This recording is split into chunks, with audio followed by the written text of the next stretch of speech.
What's up, everyone? Thanks for tuning in.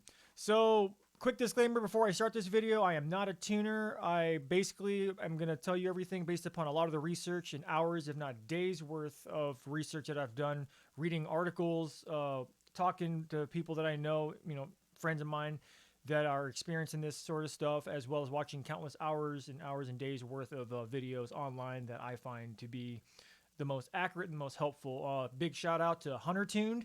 Be sure to check out his channel and go subscribe and support that guy's work. Quick side note here, as I'm making this video, he's out of GM injectors, truck style injectors, as well as the flex fuel. So if any of you guys have any and you love what he does over there on his channel at Hunter Tuned, send him some injectors, because he will decap them, and like I can't see any other way of like getting about a 700 1,000 cc injectors for like $100. Like that's like, and he tests them all and everything before he sends them out, so they're all good to go. They've been proven for years that he's been doing it, but he's out of injectors. So like if you want a cool, cheap, easy solution to like 700 to like 1,000, he even does like 2,200 cc injectors too, that he decaps for like a price that if you were to buy like name brand cc or name brand fuel injectors, you'd be paying like top dollar for. So as I said, I don't know that dude, but I'm trying to help him out. He's helped me out in more ways than one, for sure, as regards to tuning this Accord. So be sure to check his channel out. Another one that I want to give a quick shout out to is GreaseMonkeyMods. Not Garage, GreaseMonkeyMods, mostly because he's one of the a few Honda dudes that I've seen on YouTube that's actually doing a lot of stuff in regards to using a Honda tuning suite. So a lot of cool guidelines he's put up there tuning his Civic. So and I get it, like D16, B series, all this stuff will end up like be somewhat related. If you guys watch a lot of Hunter tuning videos that he's done, from like VTEC, turbo single cams, like all the different combinations you can see, superchargers, you guys will get to see like all the differences and the kind of the consistent things that like all, at least for Honda speaking, you guys will kind of like know to expect from. So as far as A20 goes, we all know that's kind of like the hidden engine that not too many people know about, even in the Honda game.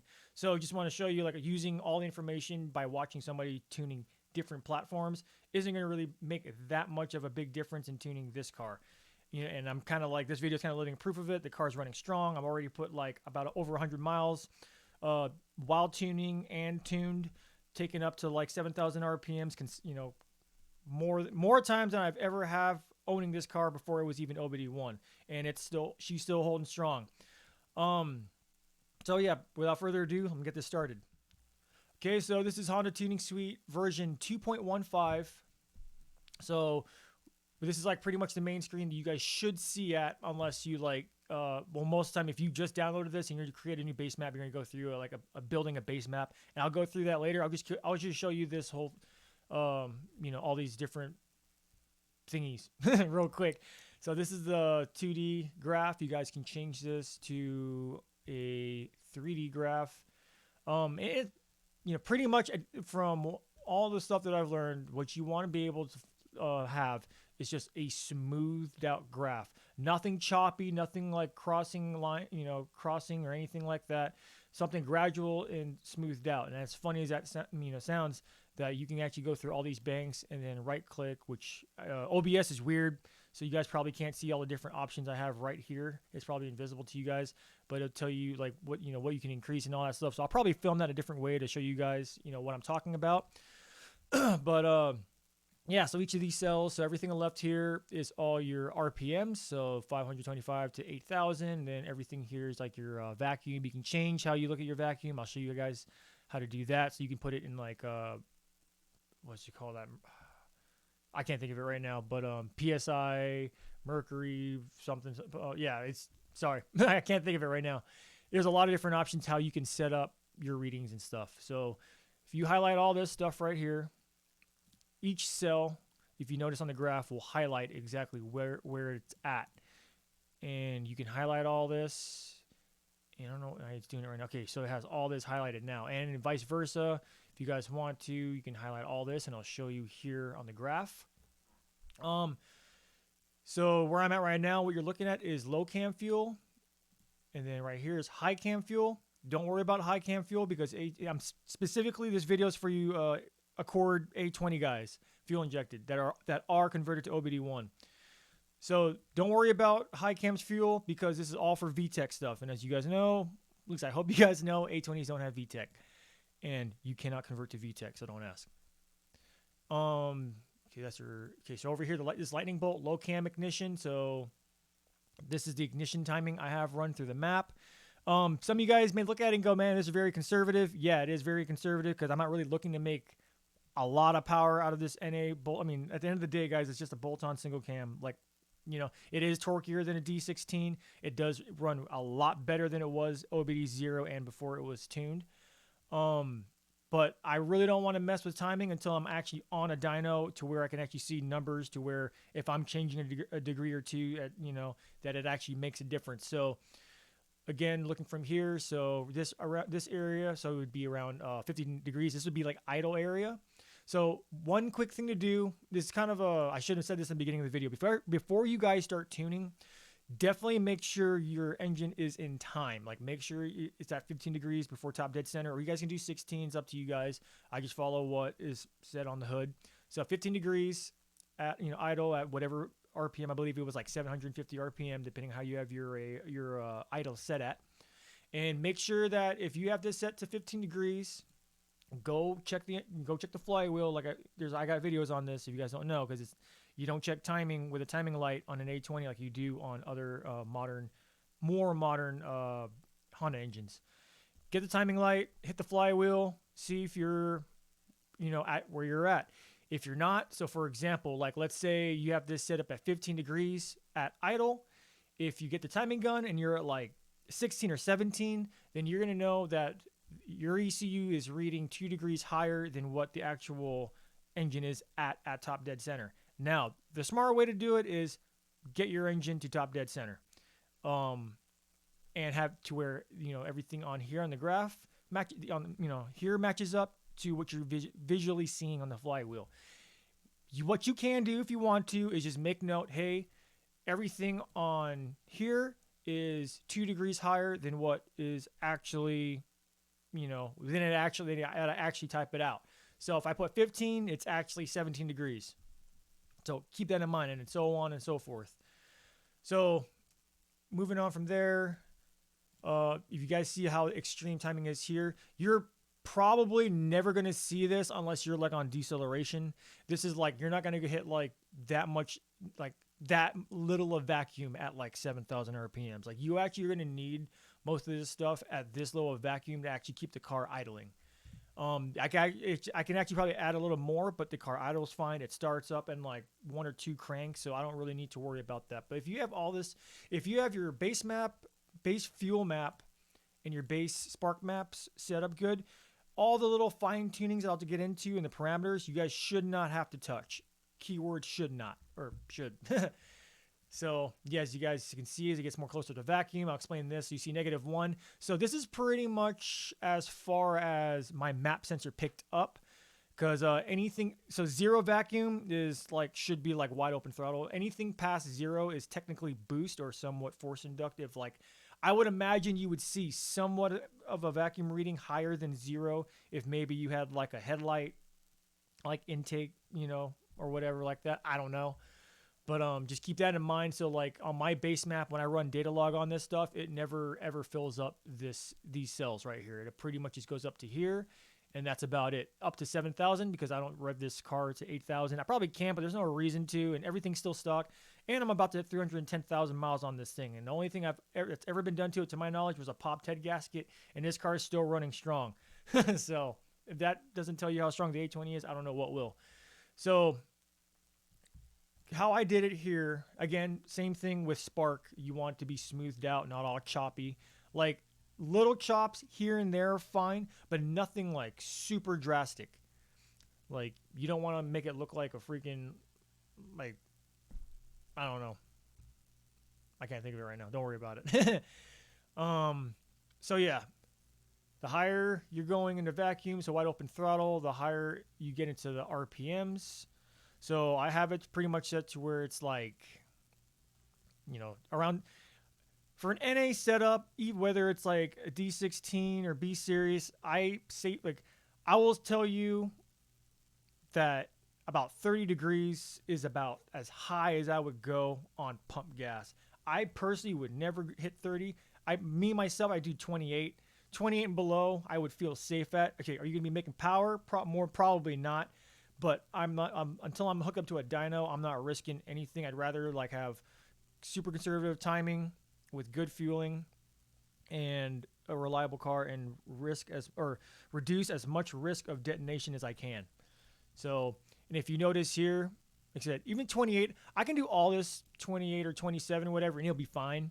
The only reason I have it like this is because I'm like doing it super conservative to where, so A20s and most Honda engines in general make peak power around 5,000, 5,500 RPM. Our cars are, I believe, was 5,500. So 6,000, 7,000, or so around 6,000 RPMs, or sorry, around 5,000 to 6,000. I go around the highest like timing that I would do once it hits peak power. Once it gets out of peak power, I start dropping timing. And if I was hooked to a dyno, this is all hypothetically speaking. If I made peak power at 5,500, that's where I would want like the highest timing at. That's safe. That should technically hopefully make power. And then after peak power, when the dyno graph starts going downward, I want to start taking out timing, taking out fueling. And once I start going towards to where the car is losing power past a certain RPM, that's where I could start adding maybe a degree or two of timing and fuel just to help it out, not completely fall flat on its face after it hit peak power. So like I said, there's great, Hunter Tune and like GreaseMonkeyMods, like all those dudes and all other people out there, they go through a lot deeper discussion on how all that works. Again, like every engine is different. I don't mean every engine type. I mean every single engine is different. I mean, even where your location at, where you're getting this tuned at, how your car reacts, like everything is different. One little thing in your entire setup can change the outcome of like the entire tune. So keep that in mind. Okay, so if I was data logging, so this right here is your air fuel targets. So like around here, idle, low cruising speed, like barely touching on the gas, have it around 14.7. This would be like quarter throttle to half throttle, 13.23. This is all by default. I don't know. I keep changing these. I don't know why it goes back to this every time I save it. But usually from like 14.3 to here, I just put around 13. Wide open throttle, I like to see it at, till like, peak power to like around, to 7,000 RPMs. I like to keep it in the 13s, high 12s. That seems to work out the best and the safest. You definitely want more fuel up there. Don't want to lean out up there by any means. If I was data logging right now and it would show me live graphs of where I'm at on the fuel map, all this stuff will be highlighted of what it's reading. And it'll tell you exactly where you're at. And then this is going to tell you the percentage of like, it's recommended add 5% of fuel here, take out 4% of fuel there at each different cell. I don't really listen to these. I just use it as a guide. I pretty much just look at everything, go, okay, that's far off from target idle. Let's like adjust that. So that's pretty much how I do it. All right, moving on to parameters. All right, guys, I want to apologize in advance for how I'm recording this. OBS is really weird when it comes to like bringing up pop-up like menus, like pretty much a menu within the main thing that I'm capturing. I'm gonna have to create a whole separate window just to be able to see like this box. It's super annoying. I know how to do it, but it's just for ease, I'm just gonna do it like this. So I'm gonna show you guys how to build a base map. I'm gonna make this as quickly as possible. I'm gonna leave a link down in the description to the best described video of HTS that involves Hunter Tune and actually the creators of HTS itself. And for you guys to like want to get more in-depth conversation about how all these different parameters and settings work. So I'm just going to try to make this as fast as possible to show you how I did the A20. So yeah, hopefully this helps. Here we go. Out of all these four, this is what I choose. I haven't found a difference between any of them personally yet, but I haven't really dwelled into to see what's different.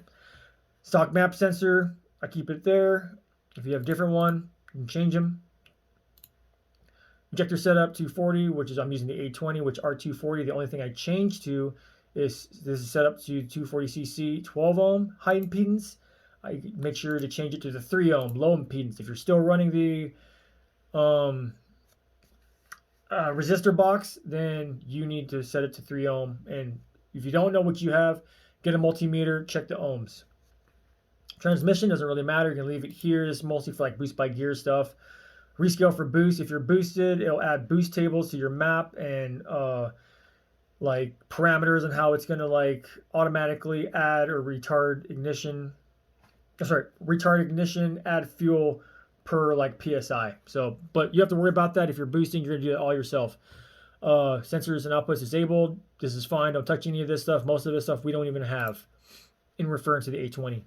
All the different ECUs and for what engines they were for, and you know their base map rev limits and where their VTEC is targeted at.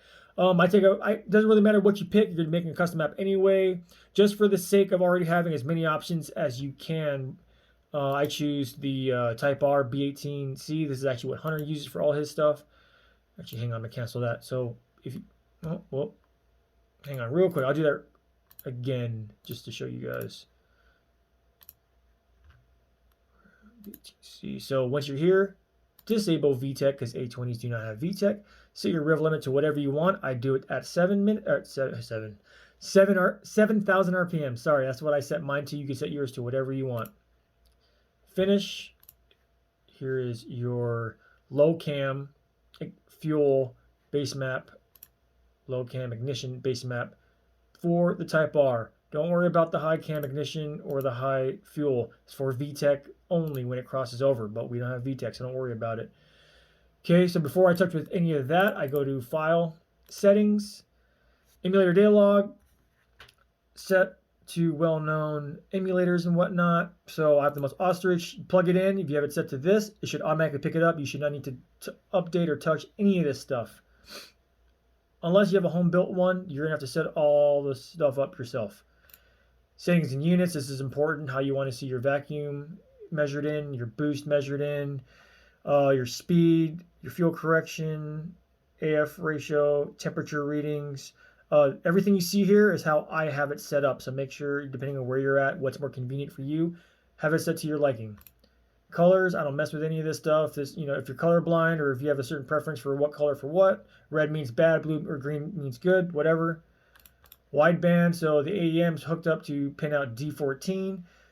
All these different widebands they have, plus the setup for the voltage already on there. So if you have a wideband that is not on this list, you're going to have to enter the voltage designated to it per AFR.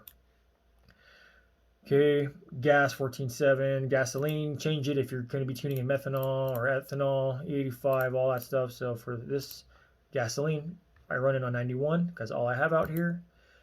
Tuning, data logging, I don't touch any of this stuff. Analog inputs, so if you're going to add an extra accessory that you want hooked up to your ECU, like exhaust gauge or exhaust temperature gauge, hook it up to your ECU, enable this, and it'll read it, and you'll be able to see your EGTs on HTS. K-series, I don't know. That last part, that's for obviously K-series, but I don't even know how to explain any of that. After that, I go to parameters, main settings, options. I don't touch any of this stuff. Ignition settings, don't touch any of it. Idle settings, set to whatever you want. These are all your engine coolant temperature. Lower, obviously higher. You're just gonna, add more, usually richer, cold, and then to target AFR or leaner when it's hit operating temperature.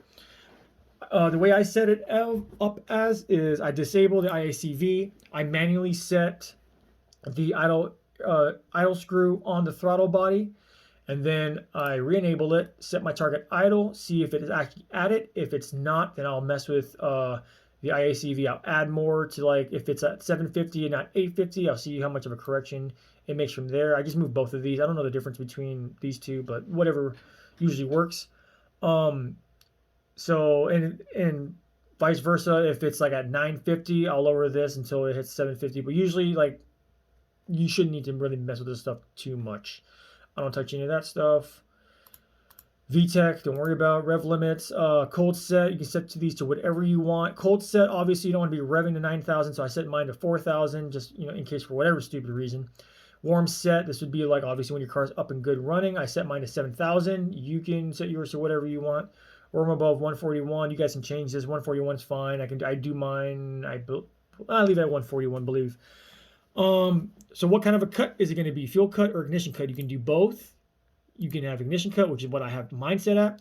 And you can have all these cool little mods that HTS has. So enable fuel ignition mod. So basically, once you hit rev limiter and you're bouncing off rev limiter, sounding all cool, how much fuel you can add while you're bouncing off it, and how much your ignition is retarded to where you can shoot flames and stuff, which that looks cool. And then ignition cut time mod is how fast. Lower the number, so 70 milliseconds is going to be faster. The higher it goes, I believe it's like 300 milliseconds. So like slower repetition is going to be so like cool example. Mill shift light. So if you enable this is basically going to make your check engine light your shift light, set to whatever RPM you want. Enable gear-based shift light. That's pretty cool, but I'm not gonna get into that. The video with Tune and HTS guys, they go into that really deep. Disable closed loop. You want closed loop disabled when you're tuning. You can enable it if you want, and make sure to have the O2 input set to your AEM gauge, because it's going to make all its auto-tune corrections based upon what that gauge is reading. So make sure you are tuned if you do choose to go on to enable closed loop, because all the corrections it's going to make sure it's going to be minor corrections, not major ones. You don't want to dump in like 15% fuel in one cell because it, at one point it went like from 14.7 to like 15.9 for whatever reason like that on a certain cell. So like, yeah, don't worry. Usually you keep closed loop, just makes things everything easier. But if it works for you, more power to you. Map sensor, we already discussed this. If you have a new map sensor, then find it on here or add a custom one in if you know all the voltage and offsets on it. TPS, throttle position sensor, another very important thing you need to do before you start tuning. So basically, once you have your data logger hooked up, hit next. It's going to say foot off the pedal. Hit next again. Pedal clear to the floor, so wide open throttle. And then hit finish, and then you have calibrated your TPS. Super simple. So TPS at 0% when your foot's off the pedal. That's whatever reading it's going to be at. And when your foot is all the way to the ground at 100% wide open throttle, it's going to have the reading, and you're good to go. It's very important you have this set up, or else when it comes to tuning, things are going to be weird and not work right. Fan control, self-explanatory. Set it to whatever you want to. I personally have mine set at 180 below speed of 30 miles per hour. And if you have your fan set to different wired differently to the ECU, you can set it to all these different ways to activate it. Transmission, again, this is mostly like boost by gear stuff or like shifting based stuff if you're using like a strain gauge, if you know what that is. Fuel, corrections, injector stuff. Again, I already showed you all this stuff. You don't need to mess with it. Most of this stuff you should not need to mess with if your base and ignition maps are good to go. Individual cylinder trim. So this is like if you want to add or have less fuel, or mostly you want to add more fuel in certain cylinders. And I really don't mess with any of this stuff because I really wouldn't touch this unless I had like individual like AFR readings per cylinder to see exactly what cylinder is getting more or less fuel than the other. So yeah, this is like if you're like designated race car, like high horsepower stuff, to where things really matter, to where you don't want cylinders getting destroyed or whatever. Cranking fuel, so obviously engine coolant temp at colder temperatures, more fuel. As the hotter it gets, the less fuel. It's just smart and safe. Yeah, I don't touch any of that. Engine coolant temperature corrections, I don't touch any of this. The only thing I touch is 167. I just zeroed it out based upon some advice from Hunter. Anything above 160 from different stuff that he has tuned, he's never really seen an advantage or disadvantage from not adding or removing fuel. Anything past 160, he hasn't seen a significant difference in that. Intake air temperature, I don't mess with any of this. It's also set and good to go. Idle ignition corrections, I don't mess with any of this. Tip in, don't mess with any of this. TPS tip in, I don't mess with any of it. Gear corrections, I don't mess with. Ignition dwell, I do not mess with any of this stuff. 3-step, the cool stuff. Enable, I have mine always on. Put it at whatever RPM you want, below a certain speed. Cut delay, enable launch control if you want to. I don't, because I'm not boosted. I don't need to worry about building up boost on the line. Full throttle shift. This is pretty cool. I don't do this because I don't really need to. This is mostly for like basically flooring it all the time and not having to really, it's Hunter discusses it a lot better than I can. Burnout control, I have it disabled because I don't really do burnouts that much. I don't want to destroy my weak A20 transmission. Boost settings, I'm not going to talk about. I don't have boost. Protection settings. This is where all like your cool security stuff. Like if you can only start your car, your TPS is at a certain percentage. Barely touching, half throttle, full throttle, engine coolant. Temp protection. So if it's above a certain thing, it'll limit RPM to a certain RPM, which is pretty self-explanatory. Lane protection, so yeah, all this stuff is smart. I don't have mine enabled because I'm not really running a too crazy setup to where I really need to worry about it. I mean, if you guys want to, you guys can. Knock protection, obviously we can't do that because we don't have a knock sensor in our cars. Extra stuff. Yeah, just a bunch of different stuff that you guys can add. Traction control, AC cutoff, fuel cut, deceleration, popcorn mod, which is kind of exclusive to HTS, which is pretty cool. So pretty much you can set this up to where like when you're cruising and you let off the gas at a certain, above a certain RPM, like it'll start like popcorning effect. I actually don't need to do it on my car because it just does it by itself already. Flex fuel, so if you have a flex fuel sensor, you could have all this, flex fuel sensor wired into your ECU. You can set it up all on this. So like if you guys are going to run E85, as some of you guys might not know, E85 and across the states stays pretty inconsistent. So if you have a place where you get E85 all the time and it's pretty consistent ratings, then you shouldn't need to worry about it. But it's a very smart idea to run a flex fuel thingy, yeah, sensor. IAB, this is just for the B18, like GSR B18, so the dual butterfly stuff. Don't worry about that. And then comments, and then after that, you're pretty much set to go tune. So what I do for this, I'll highlight the whole map, and then you can either interpolate it, and then you can do that a couple times until you don't see any numbers change, and then smooth. Or what you can do, oh, I don't want to save that. Undo. Oh, that's weird. Anyway, oh, there we go. So now everything's undone. You can interpolate it, or you can just smooth it. Up to you. You start the car, see if it runs good. If not, whatever. But you always want to start off with more fuel than less. Like that's for sure. Same thing with timing. Start off with less timing and then go on high. So this timing is actually pretty good for the Type R. So like, honestly, all I would just change with would just be here. Would be like idle settings. So set this to like 15 degrees. And then you guys can lower these if you want to. It won't really hurt too much. As I said, you're going to need ignition timing that low to help the car just, idle. And then all this here is actually pretty good. You can probably, if you want to get safer, you can probably lower these just for peace of mind. Up to you.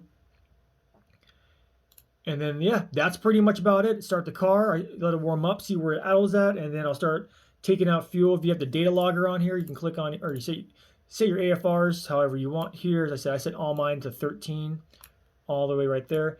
And then you can see what it's reading on the data log and then adjust accordingly. And that's pretty much it. So idle's good, cruising's still good. It's around like 14, 15. You can still see it when I jab at the gas, it gets rich here and there. And deceleration, it goes full lean. That's normal, guys. Nothing to trip out about.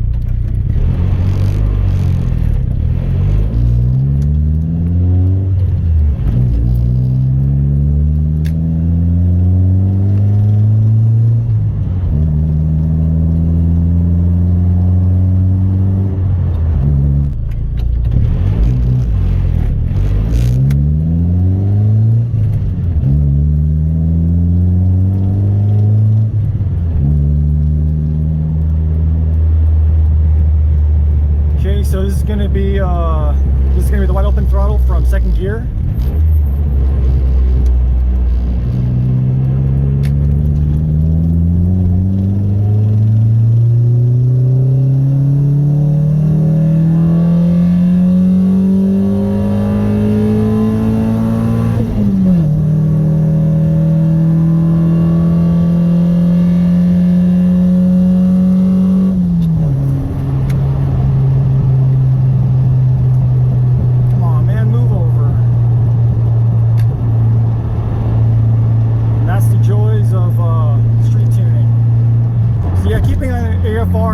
driving is kind of tough, but I believe it stayed around the 13s, which is what I like, so I may not even need to mess with anything. But so when I get over, I'll check over the data log, I'll see where it's at.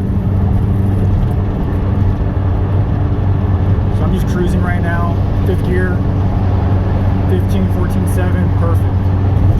I know people even tune for like 16. I know Hunter tune, he does for like 16. So guys, 4th gear, foot's off the gas, going lean. It's normal, guys. Don't freak out about stuff like this.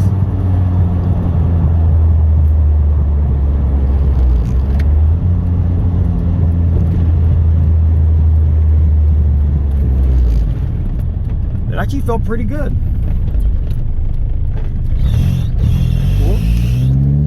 Oh, something's loose.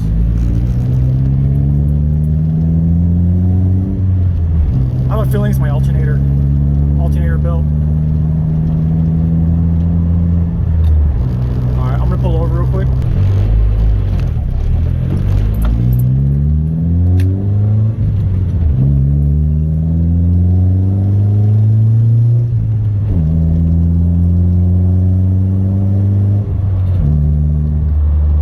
And it is amazing how much smoother this car is.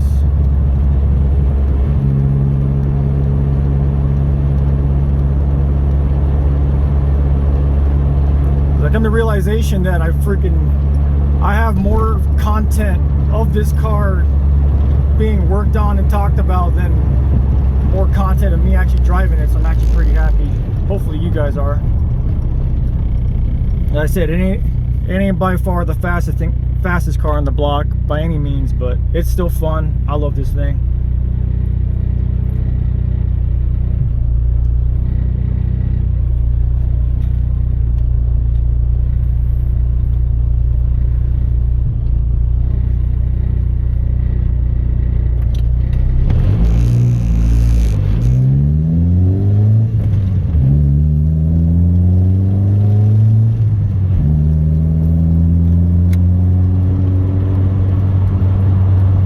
Same thing again, second gear because like the gears in this car are super long. I still don't have the Integra transmission in this yet, so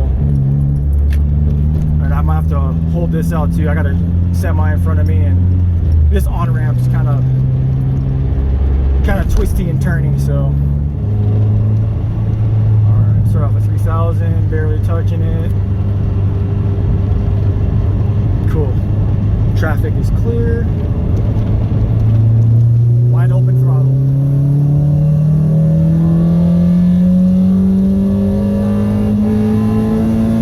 That was my bad.